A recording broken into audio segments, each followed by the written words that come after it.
Balliamo sotto la luna, cantano i grilli, balliamo fino alla fortuna, il sole.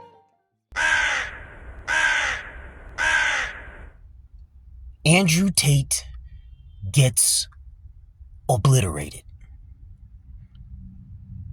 Andrew Tate, top G, the emperor of masculinity, King Cobra, gets mollywhopped by Chase DeMoor. 2025, the year 2025 has been a hell of a year for a lot of people. Lots of people have been exposed. Lots of aura lost. Lots of aura. I mean, recently we had Akash Singh exposed for being a cook, married to a complete nutcase. His wife lied about being a virgin, is absolutely humiliating him. Aura lost. Ashton Hall flops against IShowSpeed. Sadia Khan, Miss Prim and Proper Mary Poppins, Chim Chimney, Chim Chimney, Chim Chim Cheree, gets exposed as a side chick. Side piece Sadia. Wes Watson, whose downfall really started maybe a year or two ago, but now it's all coming to a close. He will be going to prison. Wes Watson, aura lost. Now you have top G, Andrew Tate, gets his ass whooped. You know, I don't want to sit here and try to imply that people who lose fights, I mean, it happens, you know. You win some, you lose some, right? I don't want to, say that people who lose fights, they should be made fun of and this and that. But when you're top G, you're Andrew Tate, when you talk all of that shit, you built this persona, this brand of invincibility, masculinity, top dog. Yeah. I'ma laugh at you. You should be mocked. This guy, where do you begin? That was atrocious. That was absolutely pitiful. He looked like a guy that had never boxed a day in his life. And I get it, he was a former kickboxer. But still, man, you should have some kind of hands. He had no hands, bro. No hands. Then after he lost, he's making excuses. Oh, I'm 40. I haven't fought in 10 years. And, the guy was bigger, stronger. Dude, you knew all of that before you went in there. Shut the hell up, bro. You're 40? Tony Ferguson, 41 years old, went out there and won a title. Was on an 11 or 12 fight losing streak, losing for 6 years in a row. Not once did we see Tony Ferguson blame his age. When Anderson Silva, when he lost to Jake Paul, not once did we see Anderson Silva blame his age. Anderson Silva, by the way, 50 years old. He's 50. Knocked out Tyron Woodley.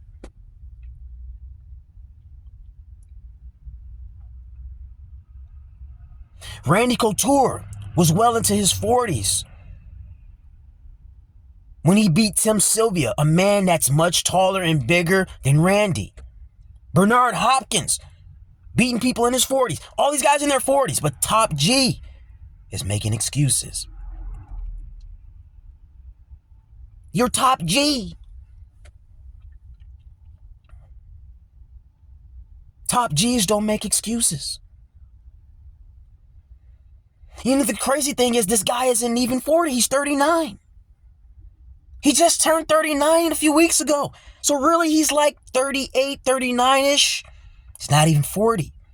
But again, it just plays into the whole brand. This is what Andrew Tate is known for. Exaggerating, embellishing. The smoke and mirrors, the mystique. lies, deception, deceit.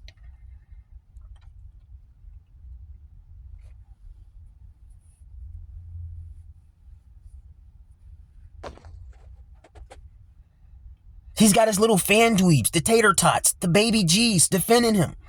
Leave Andrew alone.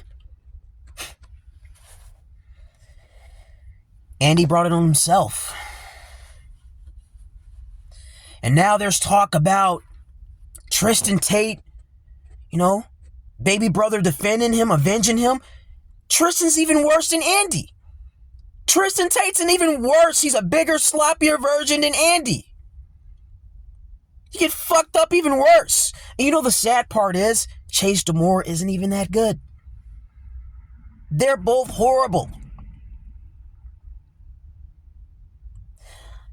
Even saw, Chase after the fight. Chase was actually trying to defend Andrew because, lo and behold, Chase exposed himself as a closet Andrew Tate fan. In the beginning, before the fight and stuff, he was talking a lot of smack, but I knew that was a load of bullshit because I can tell by the way Chase acts, and he's a younger guy. I was certain he was a closet Andrew Tate fan, and lo and behold, he was. Leave Top G alone. Did it ever occur to you guys that maybe I'm just hard to beat? Come on. I guess I kind of feel bad for Chase in a way. I kind of feel for him. I mean, he's had the most high-profile victory of his career, and the only thing people are talking about is how both he and Tate suck. But that's the facts, man. I mean, you didn't beat Tate because you're so good. It's just, Tate's just really trash. I mean, you're trash. And the fact that Tate lost to trash, it's just a testament to how trash Tate is. That was pitiful. Smoke and mirrors, Andrew Tate. It was horrible.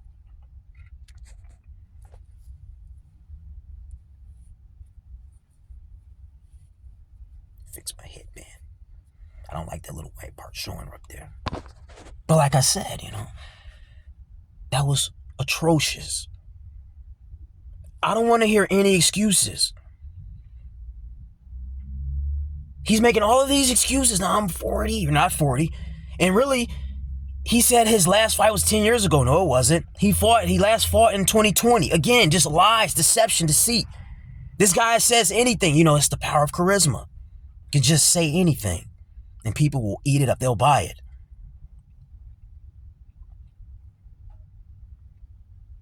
Andrew Tate can go out in the middle of the street, broad daylight, big old city, suck 50 dudes dry, and convince the world he is not gay. Suck 50 dudes off and I am not gay. And then there'll be people that believe it. Andrew, he's not gay. He is not gay. They'll buy it. He'll just see, this guy can say anything. It's the power of charisma.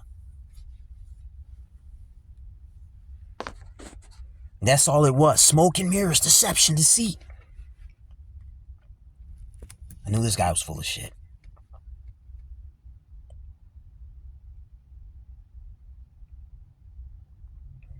And now he wants to go on some spiel. It's the same thing, He's trying to flip the narrative, Oh, it's not about winning. It's about trying. And a man steps up. Shut the fuck up. Shut the fuck up. These generic cliche platitudes, we heard them before, man. This guy, there's nothing revolutionary about this guy. Nothing at all. He's selling the same bullshit that's been sold for centuries.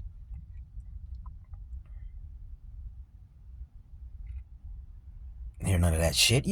Some people, try and they get some credit. But like the brand this guy built, Mr. Invincible, fuck out of here. Nobody wants to hear all this shit. Oh, I tried and shit. Shut the fuck up. Listen, if Michael B. Jordan, a nice guy, not Michael B. Jordan, the actor, he's a nice guy, or Keanu Reeves, if they did like a celebrity boxing match and they went out there and they got mollywhopped, hey, no big deal. Hey, they stepped up, they tried, they're good guys. But you, Andrew Tate, you're an asshole.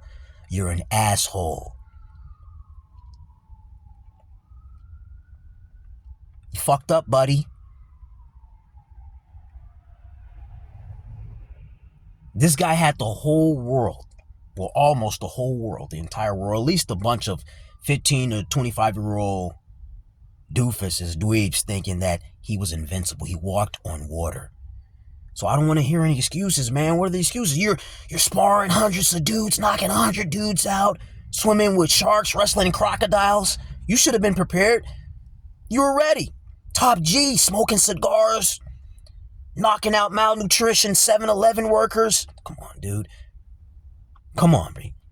Come on, man. This guy was full of shit, man.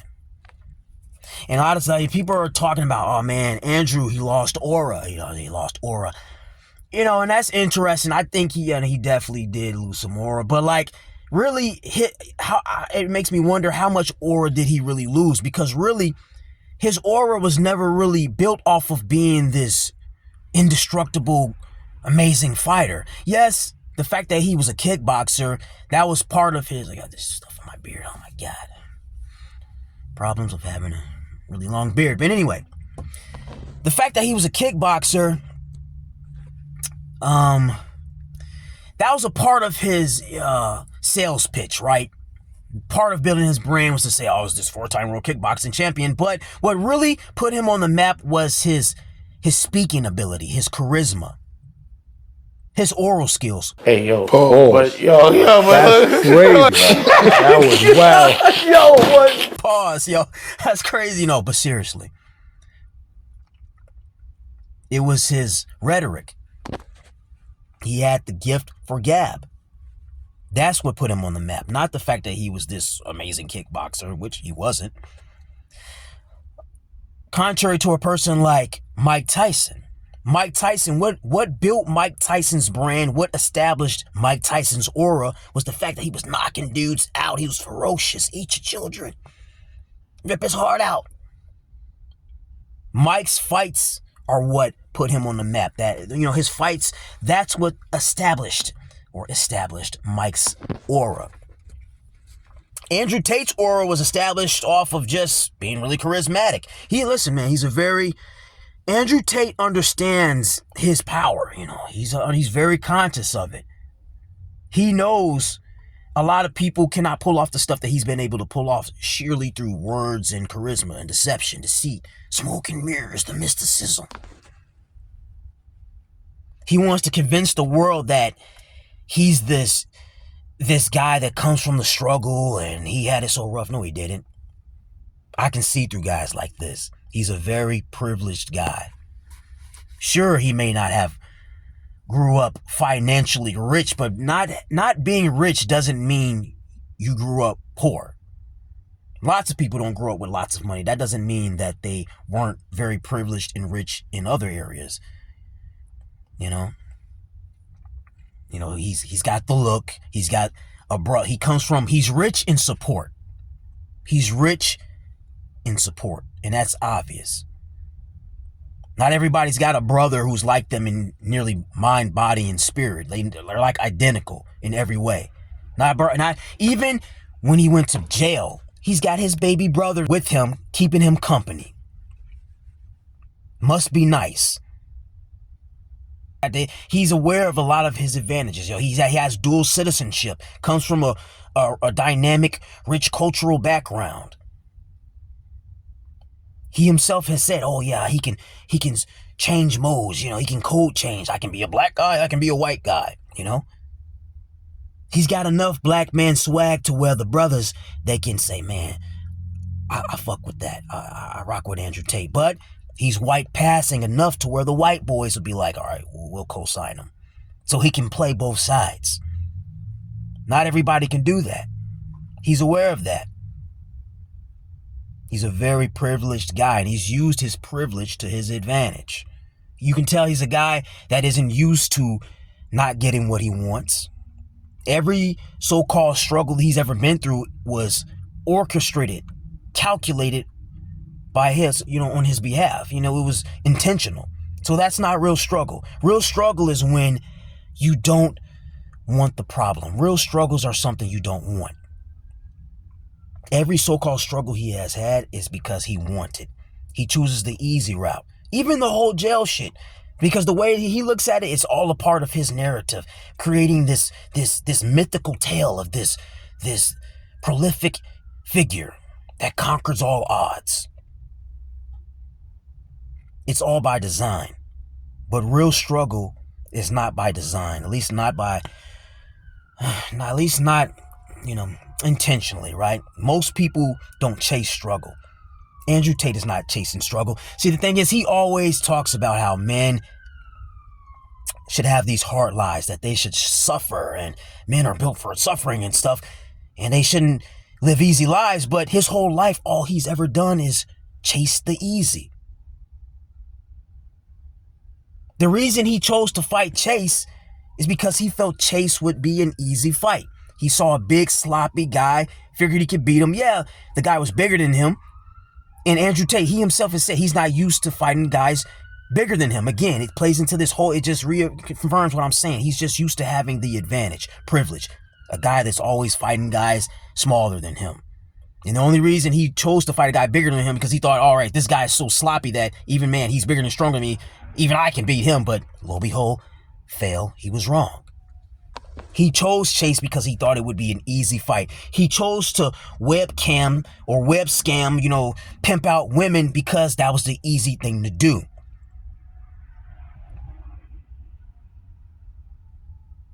He's all about making his life as easy as possible. He's not chasing discomfort. He's not chasing struggle.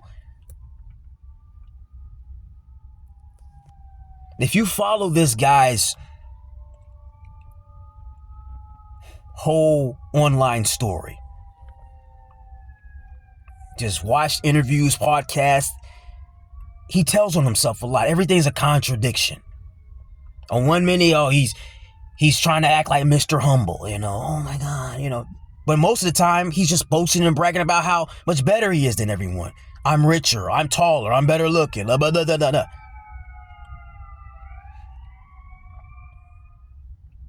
But again, this is the type of piece of shit this guy is. It's all stunning. His whole brain is about stunning, flexing on people. Aha, I'm better, look at me. Top G. No, flop G. Scam Drew Tate. All he's doing is coping now. It's just cope. That whole post-fight press conference, it was just cope. Copra Tate.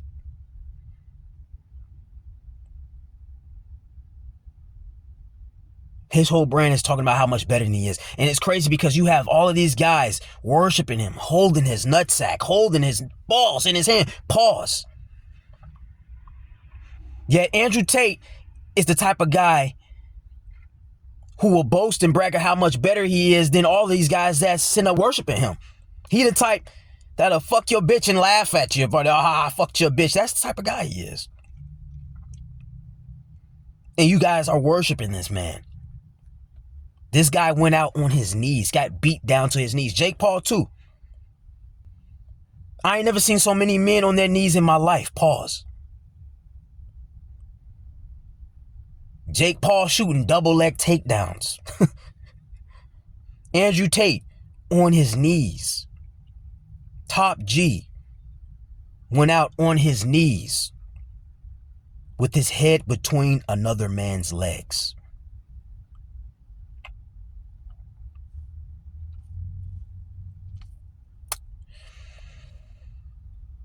That's all I got to say. I knew it. I knew this guy was full of shit. The smoke and mirrors, the mystique.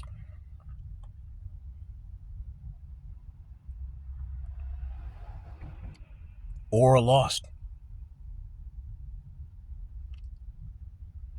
And I don't know how much aura has really been lost because there will still be people. I mean, I've seen the comments. I've been reading the comments.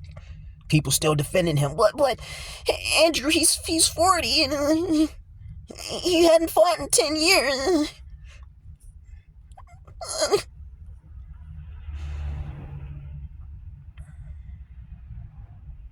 Oh, how the mighty have fallen.